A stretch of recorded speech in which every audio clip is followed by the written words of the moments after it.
Sometimes video games need us to pay attention to the numbers. We do a lot of that on this channel, helping players find more power and beat tougher content. But we all know this is not fundamentally what makes a video game satisfying and fun to play. Just like the experience of driving a car isn't defined by speed, but by the handling, the sound of the engine, the interior. If it doesn't feel good, you're out. It's why test drives exist.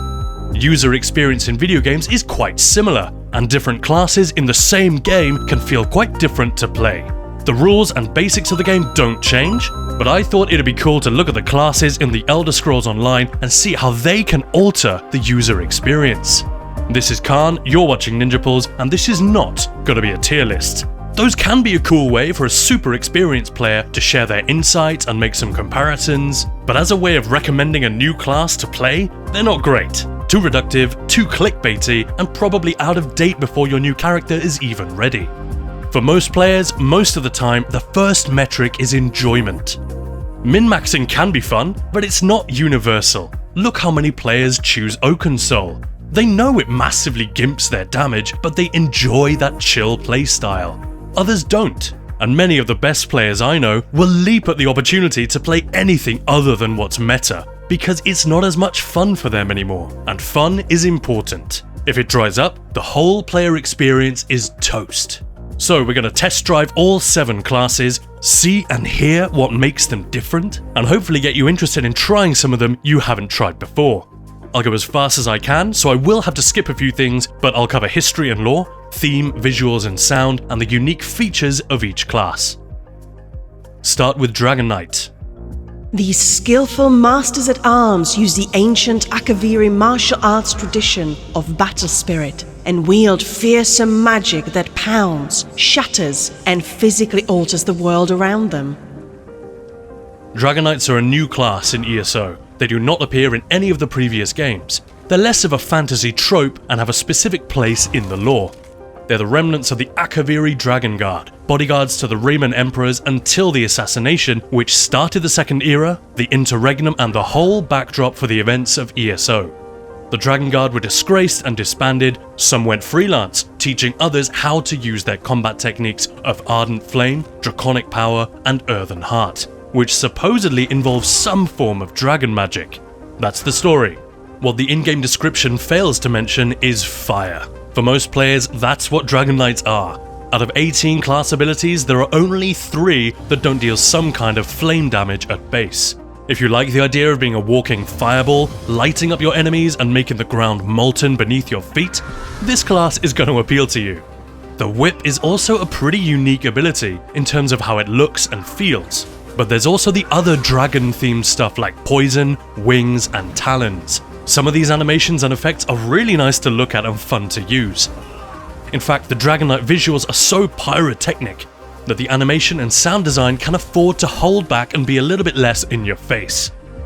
Unsurprisingly, the sound is dominated by the roar and crackle of flames, the whip, and the thumping and crumbling of rocks. Many of them also include a character shout, reinforcing the idea of this tough warrior class. All of these design details do kind of fade into the background when you're focused on a fight, but they're always there like a movie soundtrack, affecting our enjoyment and engagement. And although Dragon Knights are constantly using magic, when you're playing it, it does feel more like a weapon-wielding beat-em-up class and not a spellcaster. The ultimate abilities, which also help define how a class feels to play, are Dragon Knight Standard, where you lay claim to a section of the battlefield and dominate what happens inside it. Dragon Leap, which lets you strike your enemies from above, knocking them on their ass. Magma Armor, which gives you near immunity from damage for a short period so you can take back the initiative. Dragon Knight is a melee class because most of its primary abilities have a short range. This isn't much of a drawback. In group content, almost all damage is done at melee range anyway, and Dragon Knight can be made to work at long range if you need it to, but melee is definitely its comfort zone, which makes sense for a knight. Mostly flame damage, it also has a lot of long-lasting class dots, and as ESO's original tanking class, its toolkit is pretty stacked with buffs, debuffs, and other utilities. Sorcerer. Sorcerers can use conjuration and destruction spells to hurl lightning bolts and create shock fields, wield dark magic to snare and stun, and summon Daedric combat followers from Oblivion to assist them. That is pretty accurate. Unlike Dragon Knight, Sorcerer has been a playable class in Elder Scrolls from the very beginning. In Arena and Daggerfall, they absorb magicka from enemy spells rather than regenerating it on their own. In Morrowind, they're described as greedy and narcissistic, summoning Daedric servants to do their dirty work and feed their egos. They also have an affinity for heavier armor, which is unusual among spellcasters. That doesn't really fit with how armor works in ESO, and spell absorption isn't really a thing either, but the ESO Sorcerer is definitely recognizable. It's a version of the wizard trope with a dark twist. Students of the arcane who have mastered it and are so confident or arrogant that they will summon literal demons in battle and infuriate their enemies by magically zooming around the battlefield. The Daedra they summon are usually associated with Mehrunes Dagon and Molag Bal. Not exactly the good guys. Many players love the lightning and electricity effects, and these are very cool, but the shock theme is nowhere near as dominant as the Dragon Knight's fire, for example. When you read the tooltips, the main theme that emerges here is Daedric power, and manipulating dangerous magical forces in general. There are a lot of purples and blues in the mix, and the soundscape is full of the tinkling of crystals, the rush of wind and the clap of spells, as well as the buzz of electricity. The animations are also more elaborate and hand-wavy, which makes sense for a master spellcaster. The sharper movement and sound effects add a nice sense of impact, so even though you're not really connecting with your target, it doesn't feel disengaged. This class also has two of the coolest looking ultimates in the game: Summon Storm Atronach, which drops this absolute monstrosity of a pet, and Overload, where you show you know the True power of the dark side. Negate magic is not as visually interesting, but in the right situation, it's still crazy good. Sorcerer is not the only class with pets, and you can play without them. But if the class has a calling card, it's probably the pets, especially in PvE. Some players love them, others don't, it's a personal thing. Mostly shock damage and magic damage. Also, sorcerers do not get as much free cleave damage as some other classes, but they can be tweaked for more AoE. Another thing they can do very easily is play at range. All classes can do this when they need to, but sorcerers can do it with fewer tweaks to their setup. Nightblade. Nightblades are adventurers and opportunists, with a gift for getting in and out of trouble, relying variously on stealth, blades, and speed. Nightblades thrive on conflict and misfortune, trusting to their luck and cunning to survive. Nightblades have also been around since the beginning, originally described as spellcasters who use magic for espionage, assassination, or theft. The ESO class description does not mention spellcasting anywhere, and is actually lifted almost word for word from the Rogue class description in Morrowind. The Rogue is another major fantasy trope, and Nightblades are kind of the closest thing ESO has to a stealth and assassination class, but it's not really what the Nightblade is. It only has one dedicated stealth ability, plus a couple of others that interact with stealth in some way. Other than that, tools for stealth, theft, assassination, and speed are available to all classes. Nightblade is just the only one that can spam Cloak, and although invisibility can be extremely useful in PvP, in PvE it's mostly useless except as a bit of fun. Looking through the ability descriptions, you'll see words like Ravage, Ambush, Phantasmic, Spectral, Summon, and phrases like "your soul yearns for the warmth of life" and "siphon the vigor from your enemy's blood." Sound familiar? There's a very strong vampiric vibe here, and many of their powers are connected to Nocturnal and Namira, princes of mystery and darkness. So Nightblades and Sorcerers are definitely the naughty classes of the base game. Nightblades heal and buff themselves by staying on the offensive, stealing power and life from their enemies. Combat is where they live, and for those who've played Nightblade for a long time, this is what they're about. The colour palette is all blood red and black smoke, more subtle than the other classes, although if you cast Path in a dark corridor, that subtlety vanishes. The animations are more aggressive and the soundscape is quite different. You've got the soft sounds of wind, breath, and the rustle of cloth, and then the harsh scrape of steel and the sound of splintering bone and splattering gore. Definitely the most violent sounding class. And like the Dragon Knight, even though the toolkit is full of magic, it feels very physical and brutal, especially at melee range. The ultimates aren't as showy as some classes, but still impactful and cool to use. Deathstroke, basically 2 blades to the face, plus it's cheap so you can cast it quite often. Consuming Darkness, a smoky and aggressive crowd control AoE, and Soul Shred, a super evil looking animation most often used for bombing groups of enemies. Nightblade excels at burst and execute damage, and like the Sorcerer, it doesn't get a lot of cleave damage for free, you have to build for it. Almost entirely magic damage, but with disease damage on many of the stamina morphs. Its most iconic moves are the Execute Assassin's Blade, very satisfying but extremely easy to use, and Grim Focus, which you have to charge up and fire.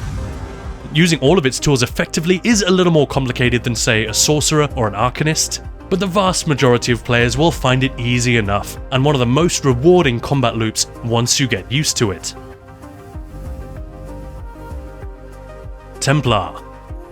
These traveling knights call upon the powers of light and burning sun to deal massive damage to their enemies while restoring health, magicka, and stamina to their allies. Unlike Sorcerer and Nightblade, the Templar class did not appear in any previous Elder Scrolls games, although there is a Crusader class in Morrowind and Oblivion which has some similarities, an aptitude for healing and a mission to rid the world of evil. Again, we're on familiar ground in terms of fantasy tropes here, plus Skyrim had the Vigils of Stendarr wandering around with a similar mission to destroy Daedra, vampires, werewolves, and other abominations. The Templars and ESO are cut from the same cloth, with phrases in the toolkit like Holy Vengeance, Divine Wrath, and the fact that they literally have an ability called Vampire's Bane. These guys have no chill. Their abilities are almost all themed around the power of the Aedra, the mortal gods, and the sun, and the visual effects tend to be golden, bright, and piercing. But they're not Boy Scouts either. The playstyle is aggressive and relentless. 2 of the most iconic abilities, Puncturing Strikes and Radiant Destruction, are channels, which aren't super common in ESO. This means you commit to the attack, and you cannot block, dodge, or heal until it is finished. That single-mindedness fits perfectly with the whole Avenging Zealot theme.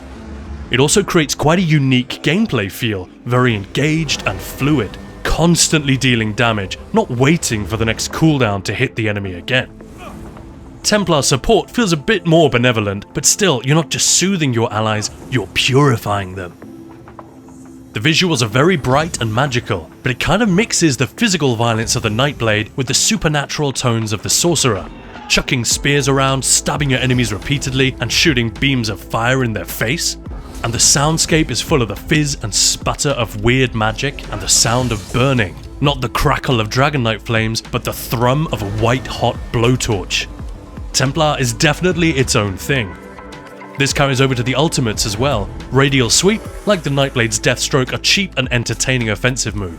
Nova, where you drop a miniature sun on the enemy to maim and damage them, probably the iconic Templar ult. Rite of Passage, a group burst heal which is so strong that it's overkill in a lot of situations. Almost everything here is magic damage, physical on some of the stamina morphs.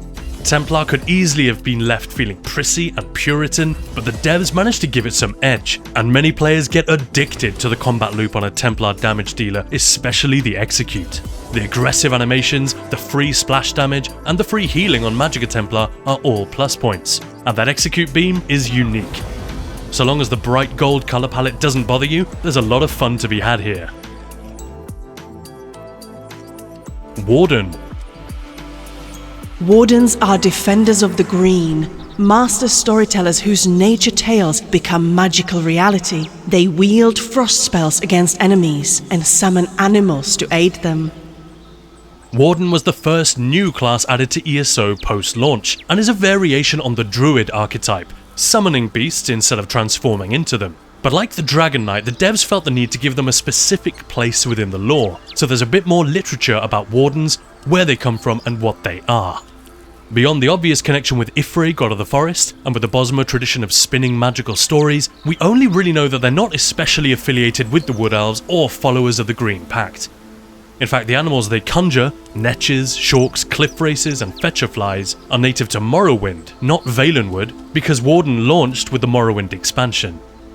Essentially, they use nature to defend nature, and destroy those who try to mess with it. And according to Naryu's journal, they have a very deep connection with their bear companions, like a shepherd with their sheepdog. That's about it. This might be the class with the prettiest visual effects. It's not all cute animals, but terrifying creatures roaring and screaming around them. They also have this three-way split: animals for damage, plants for healing, and frost for defense, with some crossover. This is also when ZOS started going really big with the effects when adding a new class. The goal is to make it feel different, so they added completely new character animations. Most of these are low-key, smooth and controlled, but the vis effects and sound of growls, screeches and shatter of ice really sell the effect that they're having. The Frost AoE, Impaling Shards, has a ridiculously satisfying, crunchy sound effect, and seems to be close behind the Templar Beam as many players' favourite thing to cast in this game. There are a lot more organic sound effects in there, not just animal noises, but whispering, rustling of leaves and crunching of tree roots, alongside icy winds and the soothing hum of hippie magic. Warden is also the first class whose primary ability, Scorch, has a built-in delay. Of course, Sorcerer's Daedric Prey and Templar's Power of the Light already did something similar, but this is the first time the effect is delayed, telling the player to wait until it's gone off. It also encourages you to use it tactically, pre-casting it as you're running in, for example. This was another way to make the Warden feel fresh, and something they'd play around with again for the Necromancer. For the ults, we've got Feral Guardian, which many players love. It's definitely fun and unique to have that grizzly hanging out with you. Secluded Grove, similar to the Templar healing ult but cheaper, much prettier, and not as bursty. Sleet Storm, your own personal blizzard which can be used for damage or crowd control. Scorch gives Wardens a strong rhythm to their rotation. It's free cleave, and the delayed burst can be fun to play around with. The class also encourages you to stack sources of frost damage, but doesn't force you to. Again, it's magic damage for Magicamorphs, and mostly bleed damage for Stamina Morphs, which is unusual. And of course, a few big sources of frost damage too. The main draw is the nature theme, which is always there, and as for the bear, it's a bit like the sorcerer pet. You don't have to use it. If you're saving up ult for big bursts, then obviously it doesn't work so well, and you can slot something else. But in PvE, the bear tends to be a big part of Warden gameplay. Some people absolutely love having it, others don't. Necromancer. Masters of Death. Necromancers can call upon corpses to serve as undead thralls, and weave ghastly spells to both harm and heal. Necromancer was not a playable class in any previous game, but they've always been present. Generally depicted as evil or immoral, and usually illegal, though not always, Necromancers are a faction in the very first Elder Scrolls game, Arena, and feature regularly in later games, often as part of Manimarco's worm cult. But they're not always the bad guys. The Undaunted use necromancy all the time, for example. Still, manipulating the souls and corpses of the dead will get you in a lot of trouble in ESO, at least if you do it in cities and towns where guards will see it. A bit like the Dragon Knight, the visuals on this class are so extreme that snappy sound and animation isn't really needed. Necromancer also isn't as gross as you would think. Except for the Colossus, it's mostly rattling bones and not rotting flesh. In fact, there's quite a bit of comedy in the animations. The way Blastbones dives in face first like an excited puppy, then collapses on impact. This makes Necromancer a strong contender as the funniest class. The colours are very weird. There's definitely something off and sickly about the blues and greens. Again, some totally new and unique animations, but like I said, the vis effects are so strong that animation and sound can afford to be a bit more subtle. It's a little reminiscent of the Sorcerer, very hand-wavy and methodical rather than violent. The soundscape is very crunchy and frosty, with the rush of wind and rasp of skeletal breathing, which doesn't make a lot of sense if you think about it, but sounds appropriately creepy. Unlike the Warden, the visual style is pretty consistent across all three skill lines, and including the ultimates. Bone Goliath Transformation, which must be one of the coolest abilities in the entire game, visually anyway. Frozen Colossus, definitely the grossest ultimate in the game and very valuable. And Reanimate, which is totally unique in its ability to instantly resurrect multiple teammates. Playing Necromancer is a bit like working a pump. There's a bit of a wind-up to get it going, summoning all your minions and getting everything rolling, but once it has momentum, it's a juggernaut, churning out damage or soaking it up, and generating ultimate at a crazy rate. But you gotta keep pumping, rotating your abilities and using the corpse mechanic, its most unique feature. As corpses pile up around you on the battlefield, you can do more stuff. Siphons only work with a corpse to cast them on, and several other abilities become stronger if cast on a corpse. It's not as fiddly as it might sound, and new players don't really have to worry about it, but it is a unique and powerful feature of the class. Like the Warden, one of its primary abilities, Blighted Blast Bones, has this delayed activation, which gives it a unique 3-second rhythm. It's also the only class which has every damage type in its toolkit. Necromancer also has a lot of free AoE damage built in, plus great sustain and a little more survivability than other classes. Arcanist. Channel the eldritch powers of Apocrypha as an Arcanist. These scholarly spellcasters channel secret runes and abyssal spells to destroy their enemies, heal their allies, and defend against any foe. The Arcanist is a completely new invention for ESO. Some of the basic visuals were established back in Skyrim, but the glimpses of Apocrypha we saw in that game were of a place very hostile to mortal life. We know Mirak served Hermaeus Mora and was trapped there for ages, and his weapons do have a very inky, tentacly theme, but the Arcanist class is quite different. As with the Warden, some literature was added to explain what their deal is, and apparently their unique powers are the result of mystic tomes, escaping or leaking out of Apocrypha and finding the perfect mortal mind to latch onto. This is the same tome that appears in many of the casting animations, each one personal and unique to that individual Arcanist. They don't necessarily become servants of Mora, but their power derives from Apocrypha and revolves around runes, language, and fate. It's all a bit cryptic, and Arcanist is definitely the weirdest and most surreal class in the game. It's also not a particularly familiar fantasy trope. If anything, it borrows from the visual and auditory language of sci-fi, with that crazy green, the laser beams, tentacles, and a soundscape that evokes warp drives, plasma guns, and cracks in the space-time continuum. It's definitely different, and the closer you listen, the more bizarre it gets. Glyphs and geometry are the main thing, with watchlings and abyssal tentacles in the mix as well. There's a bit of overlap with the Necromancer here, in that Abyssal Impact has got to be one of the funniest and grossest abilities in the entire game. I think it's because it looks and sounds so wet. There's something really upsetting about it. The ultimates are also pretty crazy looking. The Unblinking Eye, which spawns a tiny tentacled Death Star over your enemy. Gibbering Shield, which surrounds you in a wriggling swarm of tentacles, shielding you from harm. And Vitalizing Glyphic, which looks incredible, heals your group and buffs their damage while they stand in it.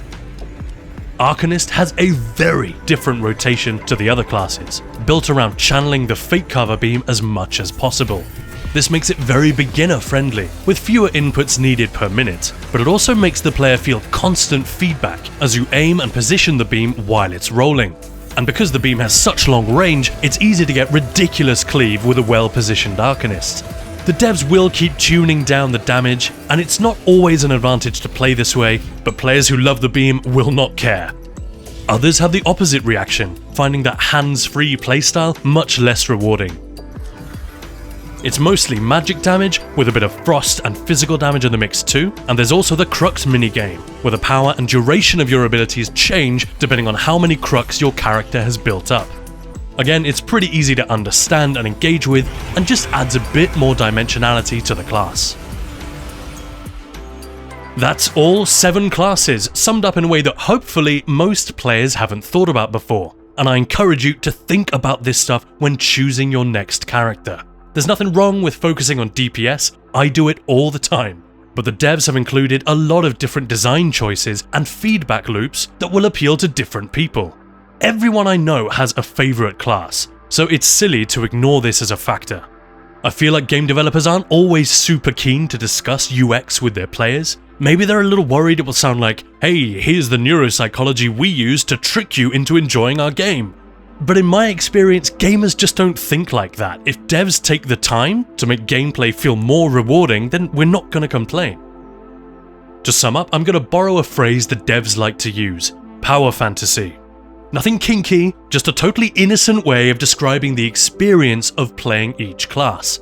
To do this very simply, I thought, what might it be like to face these guys in combat? And here's what came to mind. Fighting a Dragon Knight would be extremely painful, getting raked with claws and set on fire. With Sorcerer, you would feel mostly rage because you cannot get to them. With Nightblade, it would be panic because they strike so fast and you can't keep up. Fighting a Templar would be deeply disturbing because they're so certain in their murderous hate. Warden would be incredibly gross and scary, being torn open by all those bugs, the frostbite, and a freaking bear. Necromancer would be horrifying and nightmarish, seeing your dead teammates rise up and launch themselves at you. Fighting an Arcanist seems like it would just be impossible, since you'd be blinded by ink and green. Class capabilities are of course very, very important, but we will always have preferences when it comes to the combat loop, and the way animations, sound, and vis effects interact to create the feel of a class. Speaking of which, I should mention that we are getting some custom skill styles for class abilities, so if there's one class where you're really not into the color palette, you might be able to fix that soon. There are 7 more class guides on the way to help you get the most out of each one, and 14 easy new rotations when the new patch drops. It's gonna be great. ESO is a much easier game than people seem to think, and we want to help all of you get away from the misinformation and get your favorite characters into great shape so we can all get more clears and have more fun. Please support the channel in any way you can. Join the members only area for exclusive Trifecta walkthroughs, catch us on Twitch, and subscribe to Maya's awesome broadcasts on there, or just throw me a like and a sub on here. Thank you so much guys, see you in the next one.